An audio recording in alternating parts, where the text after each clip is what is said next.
পারেন, কিন্তু আল্লাহ তাআলা এক সময় তাকে জান্নাতে প্রবেশ করাইবে। কি না করলে?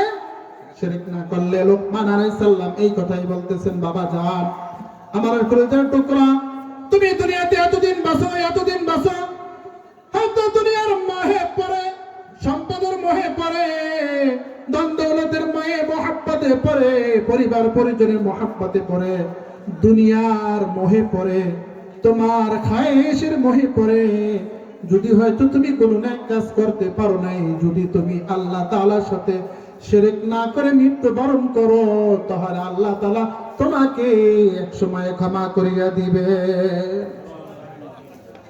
এটা আল্লাহ তাআলা কোরআনে ইরশাদ করতেছেন, ইন্নাল্লাহা লা ইয়াগফিরু আন ইউশরাকা বিহি ওয়া ইয়াগফিরু মা দুনা যালিকা লিমান ইয়াশা।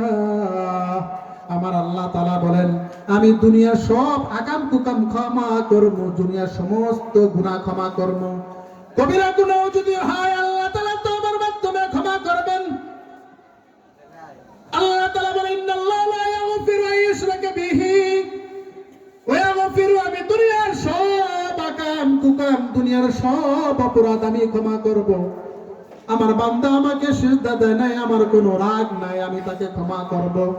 আমার আল্লাহ তাআলা মানুষ করে মুহাব্বত করে বানাইছেন, অনেক সুন্দর আকৃতি দিয়ে বানাইছেন।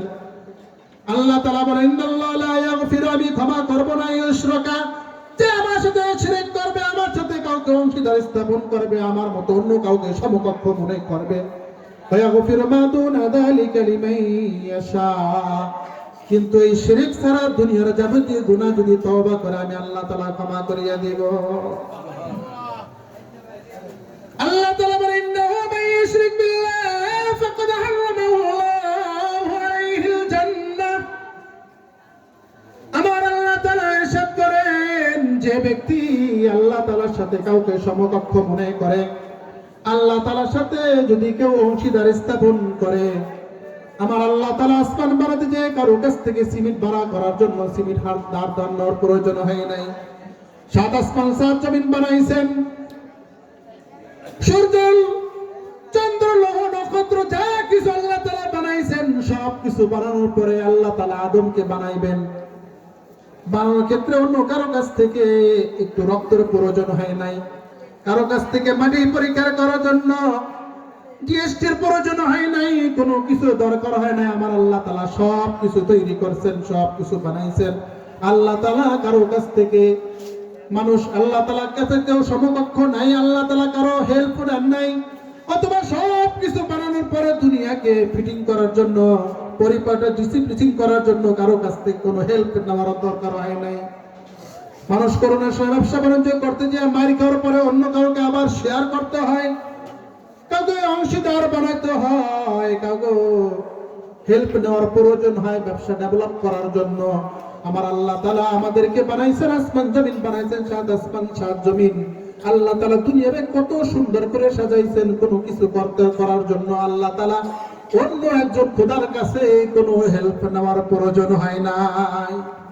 তাই আমার আল্লাহ তাআলা বলেন, ইন্নাহু মান ইউশরিক বিল্লাহ, দুনিয়ার মধ্যে যে ব্যক্তি আমার সাথে শিরক করবে, অংশীদার স্থাপন করবে, আমার সাথে অন্য কাউকে সমকক্ষ মনে করবে, মান ইউশরিক বিল্লাহ ফাকাদ হারামাহুল্লাহু আলাইহিল জান্নাহ, আমার আল্লাহ তাআলা বলেন, আমি তার জন্য জান্নাতকে হারাম করিয়ে দেব।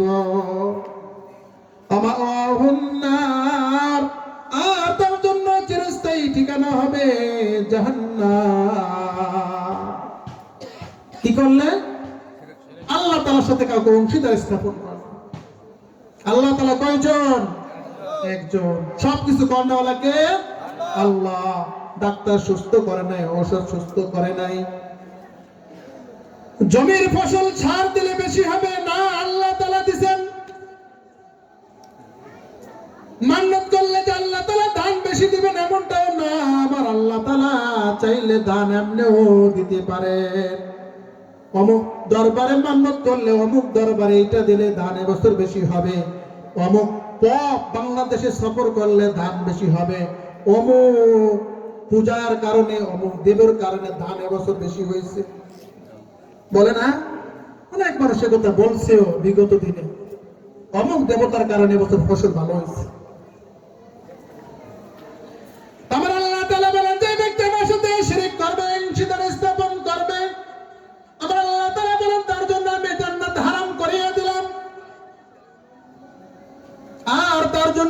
স্থায়ী ঠিকানা জাহান্নাম, ওয়া মাওয়াহুন নার ওয়া মা লিয-যালিমিনা মিন আনসার।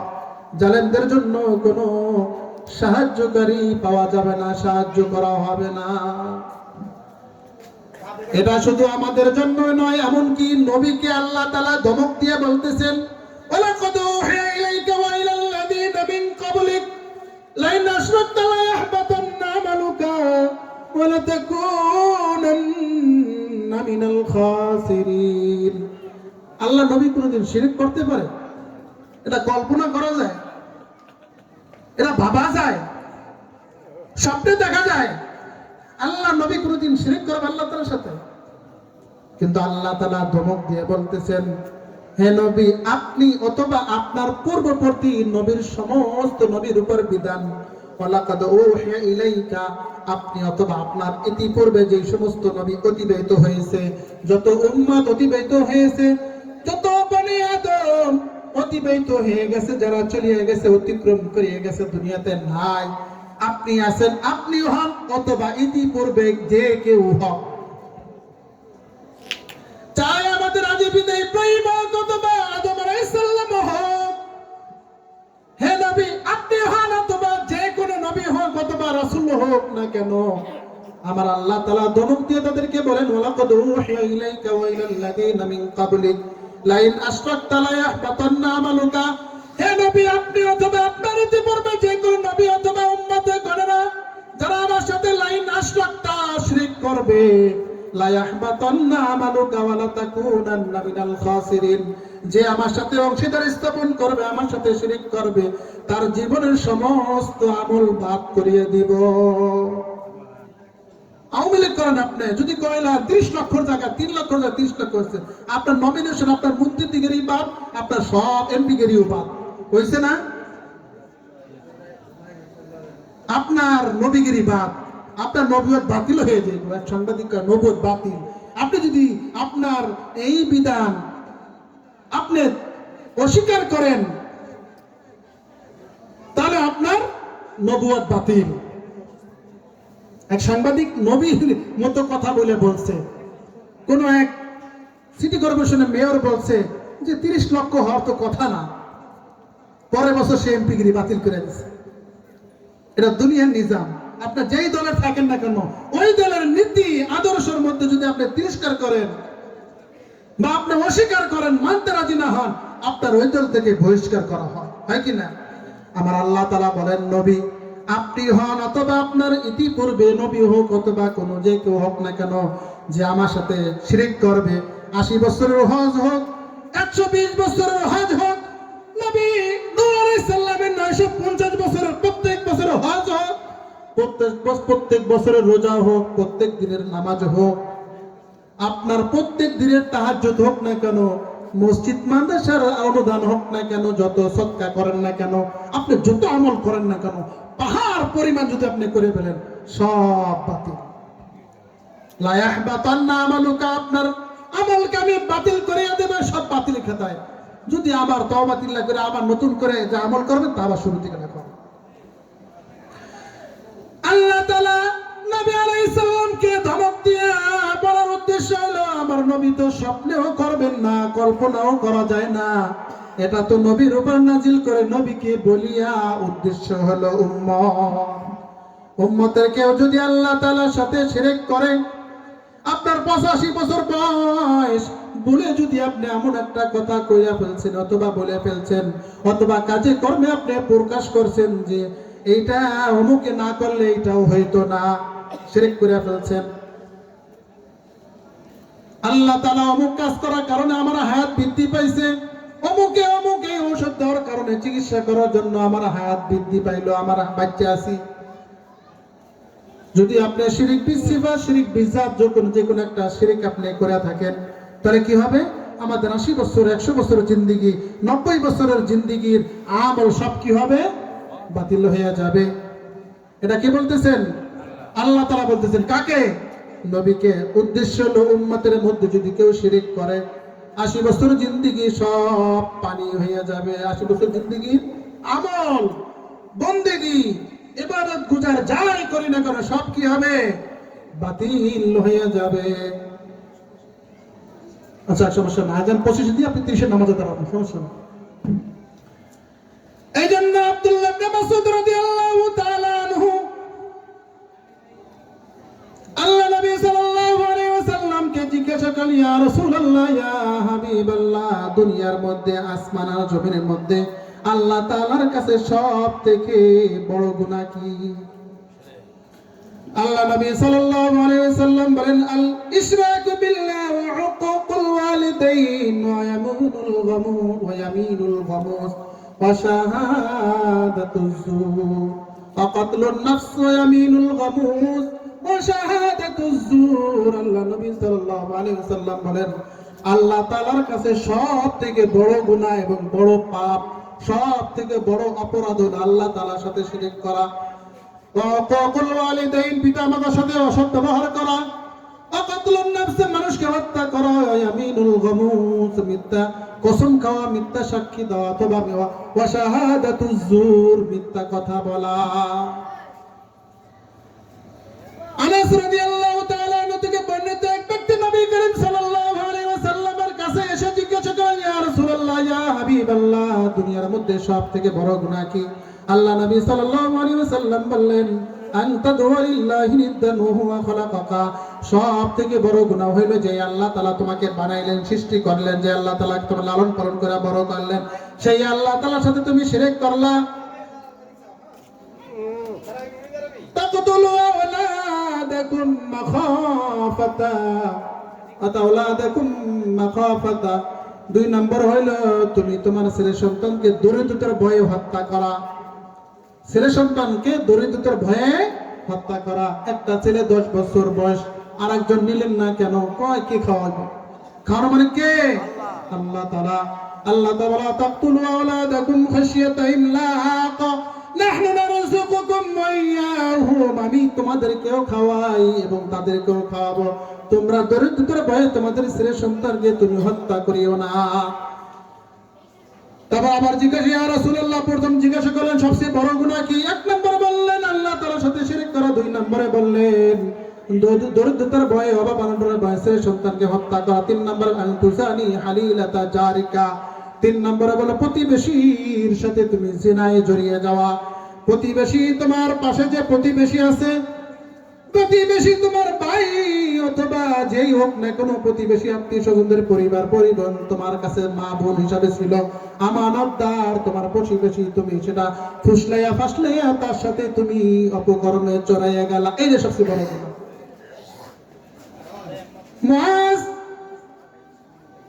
মুআজ ইবনে জাবাল রাদিয়াল্লাহু তাআলা আনহু বলেন, আল্লাহ নবী সাল্লাল্লাহু আলাইহি ওয়াসাল্লাম আমাকে 10টা নসিহত করলেন, তার মধ্যে থেকে 1 নম্বর, আল্লাহ নবী আওসানি বিআশরি কালিমাতিল্লাহ, আল্লাহ নবী আমাকে 10টা নসিহত করেছেন। 1 নম্বরে মুআজ ইবনে জাবাল বলেন, আনতুশরিকা বিল্লাহি ওয়া ইন কাতালতা ওয়া হুররিকতা, হে মুআজ, আল্লাহ তাআলার সাথে কাউকে শরীক করিও না, যদিও তোমাকে হত্যা করা হয় অথবা তোমাকে জ্বালাই দেওয়া হয়, তুমি আল্লাহ তাআলার সাথে কাউকে শরীক করিও না, যদিও তোমাকে জ্বালাই দেওয়া হয়, পুরাই দেওয়া হয়। আলা তাকতুলু ওয়ালা তাউক্কান্না ওয়ালিদাইক ওয়া ইন আমারাকা আন তাখরুজা মিন আহলিকা ওয়া মালিকা, 2 নম্বরে হে মুআজ, তুমি তোমার পিতামাতার সাথে অসৎ ব্যবহার করিও না, যদিও তারা তোমাকে কি করে?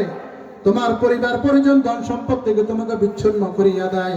3 নম্বরে হে মুআজ, ওয়ালা তাতরুকুন্না সালাতান মাকতুবাতান মুতাআম্মিদান ফাইন্নামা তারাকা মাকতুবাতান মুতাআম্মিদান ফাকাদ বারিয়াত মিনহু জিম্মাতুল্লাহ।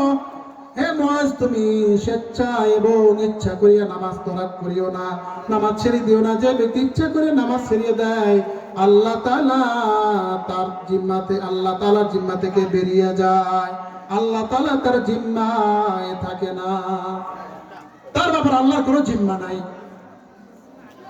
4 নম্বর, ওয়ালা তাশরাবান্না খামরা ফাইন্নাহু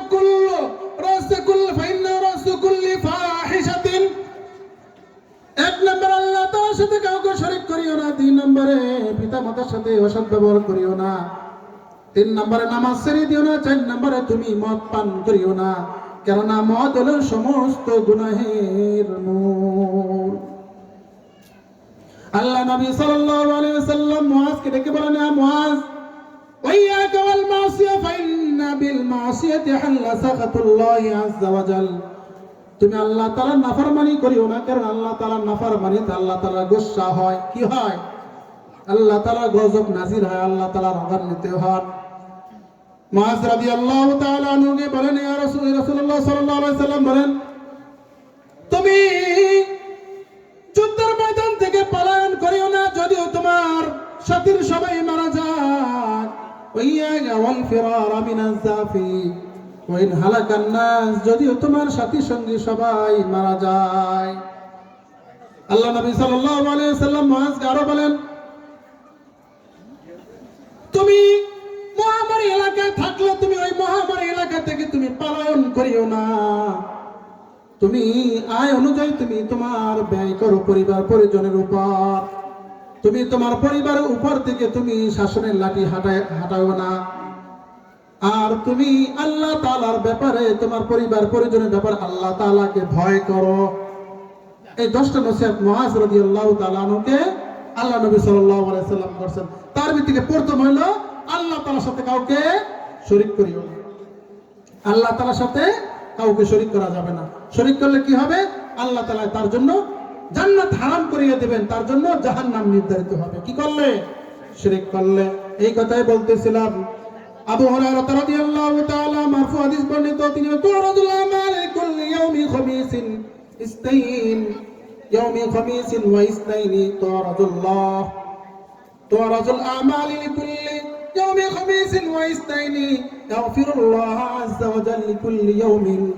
আবু হুরায়রা রাদিয়াল্লাহু তাআলা আনহু বলেন, আল্লাহ তাআলার কাছে বনি আদমের সোমবার বৃহস্পতিবার আমল পেশ করা হয়।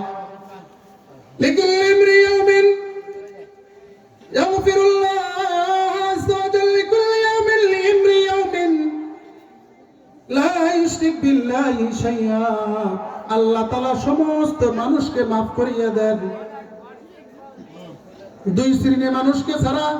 লা ইউশরিক বিল্লাহ, আল্লাহ তাআলা সমস্ত মানুষকে maaf করিয়ে দেয় দুই শ্রেণীর মানুষ ছাড়া, যারা আল্লাহ তাআলার সাথে শিরক করে। ইল্লাম রাআ বাইনা আখিহি ওয়া বাইনা আখিহি শাহনাহু। দুই নম্বরে হলো যে ব্যক্তি তার আপোষ ভাইয়ের মধ্যে, আপন ভাইয়ের মধ্যে গ্যাঞ্জাম থাকে অথবা ঝগড়া থাকে, রেষারেষি থাকে, এই দুই ব্যক্তি ছাড়া আল্লাহ তাআলা তাদের সকলকে maaf করিয়া দেন। এই জন্য কি করা যাবে না? শিরক করা যাবে না। আল্লাহ তাআলার সাথে কাউকে অংশীদার বানানো যাবে না। আমরা আলোচনায় ছিলাম লোকমান আলাইহিস সালাম তার ছেলেকে নসিহত করেছেন, ওয়াইদা ক্বালা লুকমানু লিবনিহি ওয়া হুয়া ইয়াইযু ইয়া বুনাইয়া, হে আমার কলিজার টুকরা, তুমি আল্লাহ তাআলার সাথে শিরক করিও না, কেন না শিরক হলো সবচেয়ে বড় গুনাহ। কি গুনাহ? সব থেকে বড় গুনাহ, বড় জুলুম, এটা সব থেকে বড় পাপ। কি? শিরক করা যাবে না। ওয়াসাইনাল ইনসানা বিওয়ালিদাইহি হামালাতু উম্মুহু ওয়াহনান আলা ওয়াহনিন ওয়া ফিসালুহু ফি আমাইনি আনিশকুরলি ওয়া লিওয়ালিদাইহি হামালাতু উম্মুহু ওয়াহনান আলা ওয়াহনিন ওয়া ফিসালুহু। আমার আল্লাহ তাআলা দুই নম্বরে বলেন, হে আমার কলিজার টুকরা, আল্লাহ তাআলা তোমাকে সৃষ্টি করছেন, আল্লাহ তাআলা তোমাকে বড় করছেন, লালন পালন, আল্লাহ তাআলা তোমার রব, আল্লাহ তোমার মালিক। এই জন্য আসমানের সাথে তুমি যদি এই সম্পর্ক রাখতে পারো, কি করবা না? শিরক করবা না। তোমার আসমানের সম্পর্ক ঠিক আছে। দুনিয়ার মধ্যে যদি তুমি কারোর সাথে সম্পর্ক রাখতে চাও, সমস্ত সম্পর্কের মূল সম্পর্ক হলো পিতামাতার সাথে সৎ ব্যবহার করা। পিতামাতার সাথে কি করা? সৎ ব্যবহার করা, পিতামাতার খেদমত করা।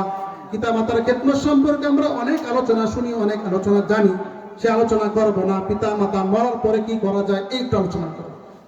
আজান 30 দিন 25 দিন নামাজে দাঁড়ান যাবে না? কত বাজে? সভাপতি সাহেব আসছে? এই পড়ছে? আচ্ছা, মানুষ মৃত্যুর পরে মানুষের জন্য কি করা যায়? দুনিয়াতে আমরা অনেক আমল জানি, অনেক আমলের কথা আমরা জানি, তবে একটা হাদিস বলি, সুসংবাদের হাদিস। সালেহ ইবনে মুআজ রাদিয়াল্লাহু তাআলা আনহু থেকে বর্ণিত, আল্লাহ নবী সাল্লাল্লাহু আলাইহি ওয়াসাল্লাম ইরশাদ করেন, মান বাররা ওয়ালিদাহু তুবা লাহু সাদাল্লাহু ফি উমরি। ওই ব্যক্তিকে সুসংবাদ দাও, ওই ব্যক্তিকে তার সুসংবাদ দিয়া দাও যে ব্যক্তি তার পিতা মাতার খেদমত করলো, এই সৎ ব্যবহার করো, আল্লাহ তাআলা তার ওমরকে বাড়ায় দিবেন, হায়াতের জিন্দেগির মধ্যে বাড়ায় দিবেন। কি করবেন? হায়াতের জিন্দেগি বাড়ায় দিবেন। তো একটা আমল খুঁজে পাওয়া গেল, দুনিয়ার মধ্যে কোনো আমল নাই যেগুলা করলে মানুষের আয়ু বৃদ্ধি পাবে, হায়াতের জিন্দেগি বাড়বে। কি করলে? পিতা মাতার সাথে সৎ ব্যবহার করলে, খেদমত করলে।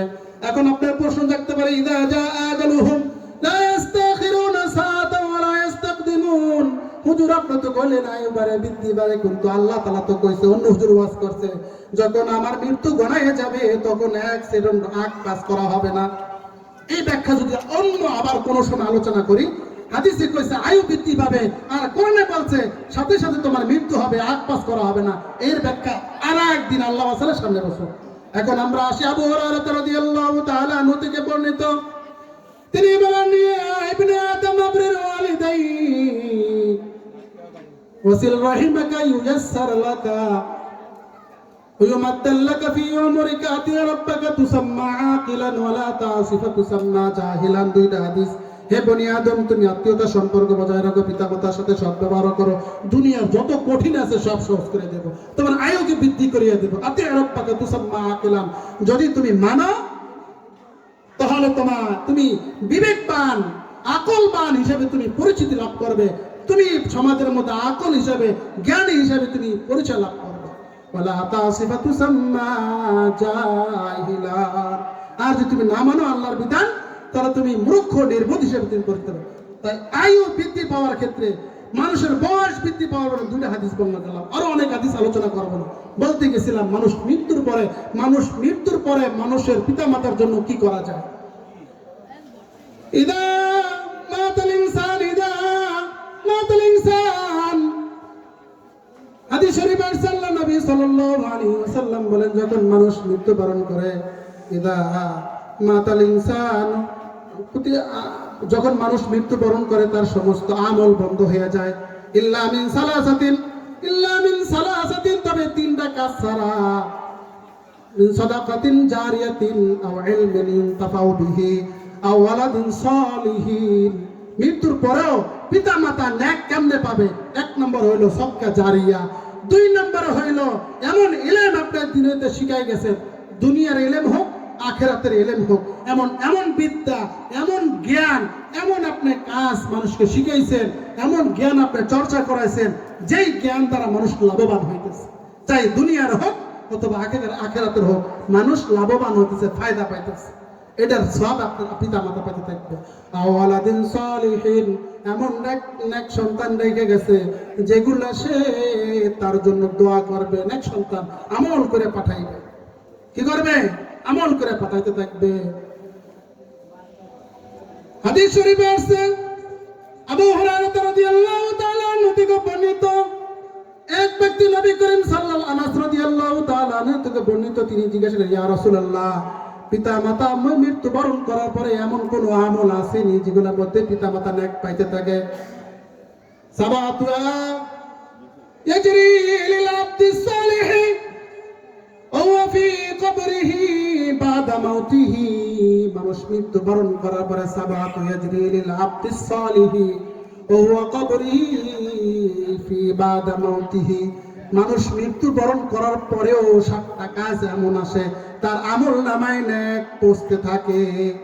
এক নম্বরে হইল এমন ইলম দুনিয়াতে রেখে গেছে, মান তাআল্লামা ইলমান ইনতাফাউ বিহি, এমন ইলম সে শিখায় গেছে যে ইলমের মাধ্যমে সে মানুষ উপকৃত হইতেছে। 2 নম্বরে এমন নহর অথবা নহর করছে, আও নাহারা আও কারা নাহারান, নহর নদী খনন করে গেছে, আও গরাসা নাখলান, অথবা কূপ খনন করছে, গাছ লাগাইছে, মসজিদ বানাইছে, অথবা কাউকে কোরআনের ইলম, কাউকে মালিক বানানো হয়েছে, অথবা এমন সন্তান সে রেখে গেছে মৃত্যুর পরে তার জন্য ইস্তিগফার করবে। আর হাদিসে আসছে 4 কথা বলা হয়েছে, ইস্তিগফার লাহু, ছেলে সন্তান তার জন্য দোয়া করবে, 2 নম্বরে ইস্তিগফার করবে, 3 নম্বরে এমন নেক কাজ চালু করে গেছে যেগুলোর মাধ্যমে সে পাইতে থাকবে, 4 নম্বরে এমন নদী অথবা সদকা জারিয়ার এমন কোন কাজ করছে যেগুলা করার পরে সে সব মানুষ এর লাভ মানুষ পাইতে থাকে, সদকা জারি হিসেবে করতে থাকে। এরকম যদি কোনো কাজ করে যায় এগুলোর দ্বারা সে কি পাবে? মৃত্যুর পরেও সব পাইতে থাকবে। আবু সাঈদ খুদরি রাহিমাহুল্লাহ একটা ঘটনা আনছেন।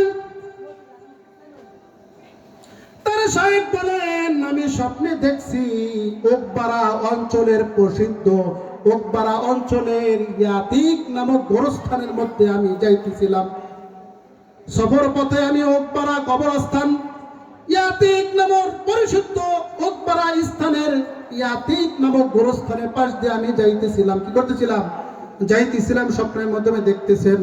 যাওয়ার পথে দেখলাম ওই কবরবাসী কবর পুরো গোরস্থান আলোকিত হয়ে গেছে, সাদা সাদা নূরে নূরান্বিত হয়ে গেছে, ঝলমল করতেছে। দাঁড়াইলাম, দেওয়ার পরে দেখি কবরগুলো আবরণ মুক্ত হয়ে গেছে, কবরের কোনো নেই, ফাঁকা হয়ে গেছে। সবাই বের হইয়া কি জানি ঝাড়ু দিয়ে নেক কুচাইতেছে, মানে কি যেন সংগ্রহ করতেছে, সবাই কাজে ব্যস্ত। কিন্তু এক পাশে যাই দিয়ে এক মহিলা বসে আছে। সালাম দিলাম, উত্তর দিল। জিজ্ঞাসা করলাম এরা কি করে আর আপনি বসে আছেন? কয় প্রত্যেক বৃহস্পতিবার মানুষ যখন সদকা তাদের নামে ইসারে সওয়াব করে আল্লাহ তাআলা বৃহস্পতিবার রাত্রে কবরকে আবরণ মুক্ত করিয়া দেন, আর ইন্না সবাই নেক কাসায়। তো তুমি নেক কাসাও না কেন? ওই ভদ্র মহিলা বলেন আমি দুনিয়াতে আমার একজন নেক সন্তান আমি দুনিয়াতে রেখে আসছি। মানুষের নেক আর না মানুষের সৎকার পাঠানো, মানুষ যে দান সৎকার করে, যে ইসারে সওয়াব করে নেক পাঠায়, এগুলো আমার প্রয়োজন হয় না। আমি আমার দুনিয়াতে একজন নেক সন্তান রেখে আসছি। যে নেক সন্তান প্রত্যেক বৃহস্পতিবার রাতে আমার জন্য 2 রাকাত নফল নামাজ পড়েন এবং 50 বার কুল আল্লাহ সূরা পাঠ করেন। এই নেকের কারণে মানুষের নেক পাঠানোগুলা আমার কুরানোর আর কাসানোর আমার প্রয়োজন হয় না, যার কারণে আমি বৈশা আছি। আবু সাঈদ ওকবারি রাহিমাহুল্লাহ বলেন আমার সাহেব বলেন কিছুদিন যাওয়ার পরে আবার ওই গোরস্থানের পাশ দিয়ে আমি অতিক্রম করতেছিলাম। দেই পুরা গোরস্থান আলোকিত হয়ে গেছে, নূরে নূরান্বিত হয়ে গেছে। কিন্তু ওদিনকে যে মহিলাকে আমি বসে থাকতে দেখছি, কিন্তু ওই মহিলা আজকে দেই সেও নেক পুরাইতেছেন। আবু সাঈদ ওকবারি রাহিমাহুল্লাহ তার সাহেব জিজ্ঞাসা করলেন হে আল্লাহর বান্দি তুমি কেন আজ নেক তাদের সাথে নেক পুরাইতেছ, কারণ কি? তখন ওই মহিলা বলল আমি যে দুনিয়াতে আমার যেই নেক সন্তান রেখে আসছি ওই নেক সন্তানও আমাদের দলভুক্ত হয়ে গেছেন, আমাদের দলভুক্ত হয়ে গেছেন। এখন আমার পাঠানো নেক পাঠানোর দুনিয়ার মধ্যে এমন কেউ নাই। মানুষের দান সদকা, মানুষের দোয়া ইস্তিগফার, মানুষের দোয়া করে ইস্তিগফার পড়ে ওয়াইনফাযু ওয়াদিহি, পিতা মাতার ওয়াদাবদ্ধ থাকলে সেই ওয়াদাবদ্ধর সাথে কি করছে, যেগুলা করা ছিল সেই ওয়াদা আও কুতিলা, অথবা এমন আত্মীয়তা সম্পর্ক ছিল পিতা মাতার সাথে যে আত্মীয়তার সম্পর্ক কোনো রক্তের সম্পর্ক না, কিন্তু পিতা মাতার সাথে সম্পর্ক ভালো ছিল, সেই সম্পর্ক বজায় রাখা, ইস্তিগফার করা, দোয়া করা, ওয়াদা পূরণ করা। আর পিতা মাতার আত্মীয়তার সম্পর্ক ছাড়া পিতা মাতার সাথে এমন লোকের সাথে সম্পর্ক ছিল সেই সম্পর্ক বজায় রাখা, এটাও সব তাদের আমল নামে পৌঁছতে থাকে। তো এই মহিলা বলতেছেন আমার ছেলেও আমার দলভুক্ত হয়ে গেছে, সে মৃত্যুবরণ করেছে, মৃত্যুবরণ করার কারণে আমাকে নেক পাঠানোর মতো কেউ নাই। আমার ছেলেও আমার সাথে মানুষের পাঠানো নেক পুরার মধ্যে শামিল হয়ে গেছে। মানুষ মৃত্যুবরণ করার পরে মানুষের সমস্ত আমল বন্ধ হয়ে যায়, কিন্তু আমি যদি ইস্তিগফার পড়ার মতো, দোয়া করার মতো আমার যে দুনিয়াতে যা কিছু ছিল এগুলো যদি দিনের পথে হয়, দিনের স্বার্থে হয়, তাহলে এর একটা অংশ আমি মৃত্যুর পরেও পাইতে থাকবো। আমি আলোচনা করতেছিলাম লোকমান আলাইহিস সালাম তার ছেলেকে বলতেছেন হে আমার প্রিয়, হে আমার বৎস, হে আমার কলিজার টুকরা, তুমি আসমানের সাথে যদি সম্পর্ক করতে চাও, তুমি আসমানের সাথে সম্পর্ক রাখতে চাও, আল্লাহ তাআলার সাথে যে তাআল্লুকের সম্পর্ক ভালোবাসা, এটা যদি তুমি শিরকের মাধ্যমে বিচ্ছিন্ন না করো, তুমি দুনিয়ার 100 বছর দুনিয়াতে বাসো না কেন, দুনিয়ার মধ্যে যা কিছু করো না কেন, আমার আল্লাহ তাআলা চাইলে তোমাকে ক্ষমা করিয়া দিবেন। আর দুনিয়ার মধ্যে যদি তুমি কোনো সম্পর্ক টিকাইতে চাও, তুমি কোন দুনিয়ার সম্পর্কের মাধ্যমে যদি তুমি আখিরাত কামাই করতে চাও, তার মধ্যে সর্বপ্রথম সম্পর্ক হলো তুমি আত্মীয়তা সম্পর্ক বজায় রাখবা। তার মধ্যে থেকে হলো পিতা মাতার সাথে সৎ ব্যবহার করবা। কি করবা? পিতা মাতার সাথে সৎ ব্যবহার করবা। আব্দুল মালিক ইবনে দিনার নাম শুনছি কিনা? মালিক ইবনে দিনার, তার একটা বড় বর্ণনা, সে একবার হজ করতে গেছে, এত লোক আর এত লোক এত লোক দুনিয়াতে হজ করতে আসছে। আমি যদি জানতে পারতাম লক্ষ লক্ষ মানুষের মধ্যে কার হজ আল্লাহ তাআলা কবুল করছেন, কার হজ আল্লাহ তাআলা কবুল করে নাই, যাদের হজ কবুল করছে তাদেরকে তাদের সংবর্ধনা জানাইতাম, শুভেচ্ছা জানাইতাম। আর যাদের হজ কবুল হয় নাই, আমি মালিক ইবনে দিনার তাদের সমবেদনা জানাইতাম। লক্ষ লক্ষ মানুষ তারা হজের মধ্যে যায়, আল্লাহর ঘর তওয়াফ করে প্রত্যেক বছর, আকাম কুকাম সব করে কিনা?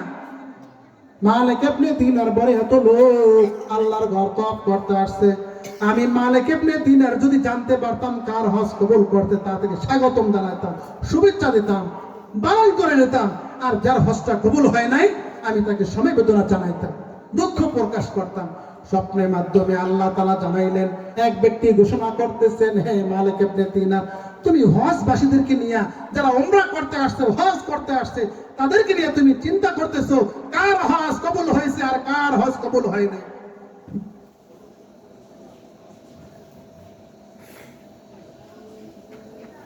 এক ব্যক্তি ঘোষণা করতেছে, মালিক ইবনে দিনার, আল্লাহ তাআলা সমস্ত ব্যক্তির হজ কবুল করছেন, তবে একজন ব্যক্তির হজ আল্লাহ তাআলা কবুল করে নাই। বলখ নগরের বাসিন্দা, শহরের নাম কি?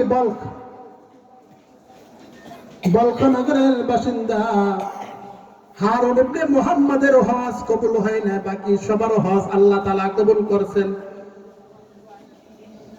খুরাসানের বলখ নগরের বাসিন্দা মুহাম্মদ ইবনে হারুনের হজ আল্লাহ তাআলা কবুল করে নাই। আল্লাহ তাআলা তার হজ তার মুখের মধ্যে আল্লাহ তাআলা নিক্ষেপ করছেন। প্রথম স্বপ্নে দেখার পরে এক ব্যক্তির হজ কবুল হয় নাই, তখন মালিক ইবনে দিনার পাগল হয়ে গেছে, না জানি আমার হজ আমার হজ কবুল হয় না। ছটফট করতেছে। মালিক ইবনে দিনার বলতেছেন, আমি এই স্বপ্ন দেখার পরে আমার দিনগুলো যে কেমনে কাটছে আমি নিজেও কইতে পারি না। আর একদিন আমি স্বপ্নে দেখতেছি, বলতেছে সবার হজ আল্লাহ তাআলা কবুল করছে, তুমি না।